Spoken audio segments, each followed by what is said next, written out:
certain monsters evoke specific images, their well-known on-screen representations overshadowing their earlier origins. This includes characters like Frankenstein and his creature, Dracula, the Invisible Man, the Wolf Man, and the Mummy. Universal Pictures played a significant role in shaping these iconic monster faces, which have influenced Halloween costumes and defined the early horror genre in Hollywood. Universal Pictures made strategic decisions in terms of wardrobe, special effects, marketing, innovative cinematography, and casting to transform these creatures into stars, forever changing the portrayal of on-screen monsters. In the early 20th century, silent horror films predominantly featured macabre European themes with ghost skeletons and wizards in Gothic settings. The 1922 German film Nosferatu was one of the first horror films with an original score, showcasing the legacy of the Eastern European vampire.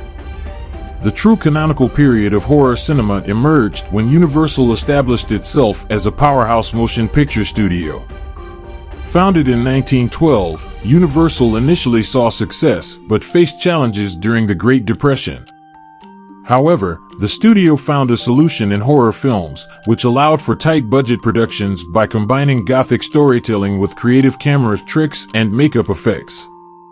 Hiring European crew members familiar with this style facilitated the adaptation of spooky tales for Hollywood. During World War I and the Great Depression, America adopted isolationist policies alongside patriotism. The monstrous figures portrayed on screen represented external threats that could infiltrate homes and disrupt the American way of life. This appealed to the fears and concerns prevalent during that era. Universal's golden age of horror films also explored common themes such as mad scientists playing God, crumbling ancestral homes, class tensions, failed marriages, and challenges to traditional gender roles, all within a Gothic backdrop that resonated with historical fears. Universal's venture into horror began in 1931 with the film Dracula, which was the first legal adaptation of Bram Stoker's novel. Although both Dracula and Nosferatu predate Universal's version, the studio's Dracula gained prominence. Studio executive Carl Laemmle, Jr. greenlit the film version, prioritizing elements from the stage play, and adhering to a tight budget and short runtime for use in a double feature. Todd Browning assumed the role of director while Charles D. Hall was entrusted with set design, yet the studio was still in need of a star. Despite considering more renowned actors, Bela Lugosi emerged as the most fitting choice. He had previously portrayed Dracula on Broadway, and his affordability made him the ideal candidate. Lugosi's depiction of the Count, enhanced by Universal's makeup and wardrobe, became the dominant visual representation of vampires, leaving a lasting impact that endures to this day. His pale complexion, slick-back dark hair, aristocratic clothing, and the infamous cape have become the iconic image associated with Dracula. Although modern interpretations of vampires have evolved beyond this portrayal, the countless imitations and Halloween costumes solidified this vampire version as an iconic figure. Following the triumph of Dracula, Universal eagerly sought another cinematic hit. Offering a range of project concepts to prominent director James Whale, they settled on Mary Shelley's Frankenstein. The film's success relied heavily on the commercial appeal of its monster, and Whale insisted on casting Boris Karloff, a character actor who was not widely recognized at the time, as the creature. This departure from Shelley's original creation, complete with neck bolts and an exaggerated brow, showcased the talent of Karloff in conveying the emotional depth of the character. Universal's interpretation not only defined the actor but also cemented Shelley's creation as an enduring character into the 21st century. In the climactic confrontation between Henry and the creature in the Frankenstein film, Universal employed innovative cinematography that became emblematic of the horror genre. Through the spinning wheel of the windmill, their faces were revealed intermittently, mimicking a film projector and its precursor, the zoetrope. Frankenstein marked the first film to be promoted as a horror picture by a studio, provoking resistance from Catholic and conservative leaders due to controversial scenes and dialogues deemed heretical. To address these concerns, Universal included a unique prologue to the feature, condemning Frankenstein's actions and forewarning the audience. Despite initial obstacles, Frankenstein outperformed Dracula, grossing $12 million domestically with a budget of less than $300,000, securing another triumph for Universal's monster lineup. Inspired by the discovery of King Tutankhamun's tomb, Universal released The Mummy, which explored a tale of forbidden love with Boris Karloff in a starring role. The film's captivating score and imaginative miniature sets transported viewers to an exotic interpretation of Egypt, embracing the magic characteristic of Gothic storytelling. This creativity significantly contributed to the lasting impact of The Mummy. In 1934, the Hollywood self-imposed Hays Code aimed to regulate film content and adhere to certain societal standards. While this code somewhat subdued horror content, Universal continued to market its films as shocking and enthralling, attracting audiences worldwide.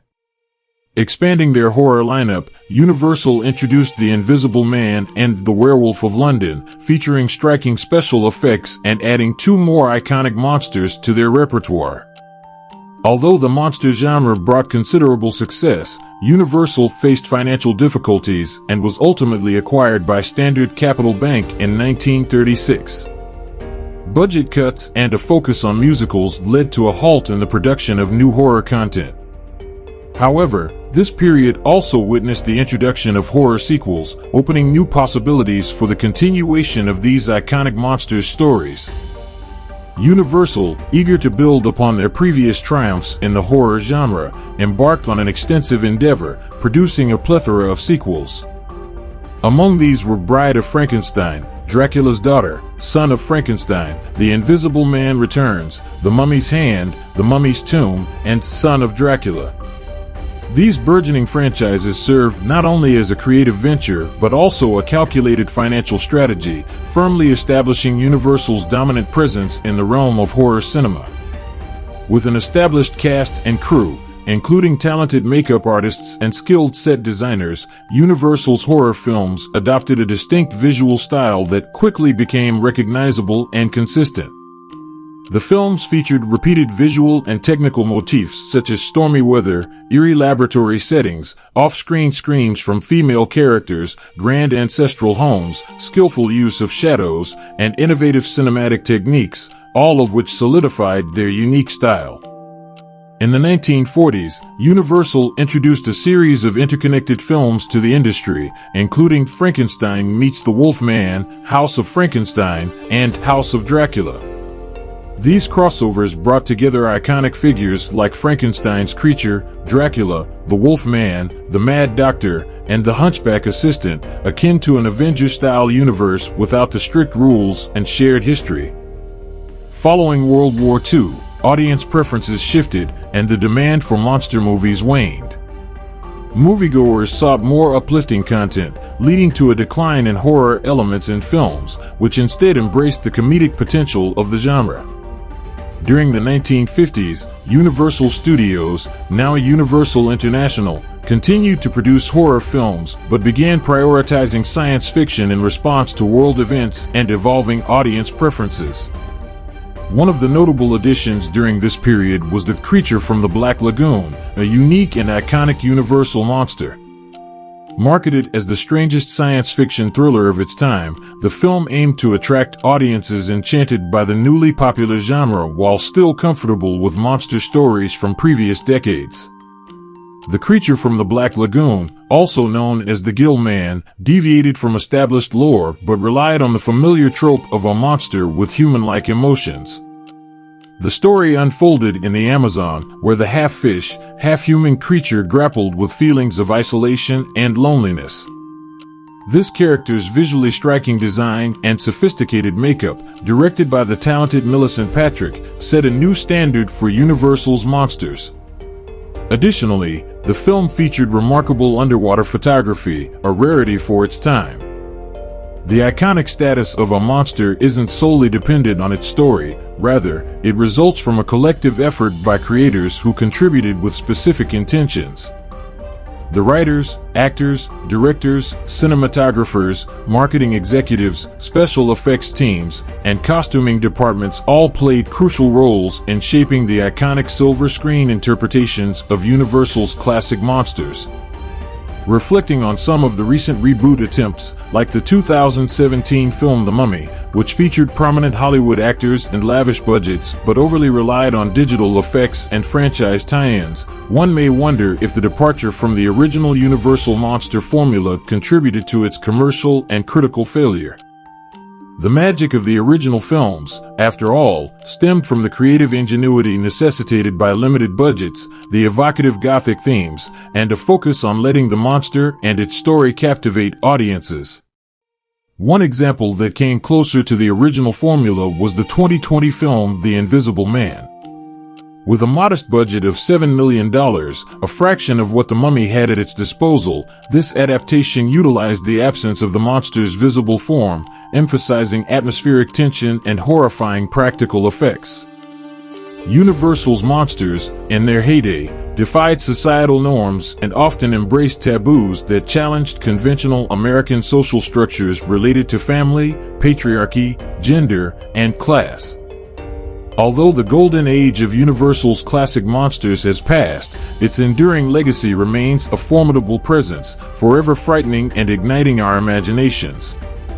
In a different context, for those interested in the untold stories of pirate history, PBS Origins has a thrilling new show called Rogue History. This captivating program unravels historical myths, unveils lost narratives, and celebrates unsung heroes from the world of pirates. Step aboard this enlightening voyage by clicking the link in the description to explore a pirate history that has never been told before.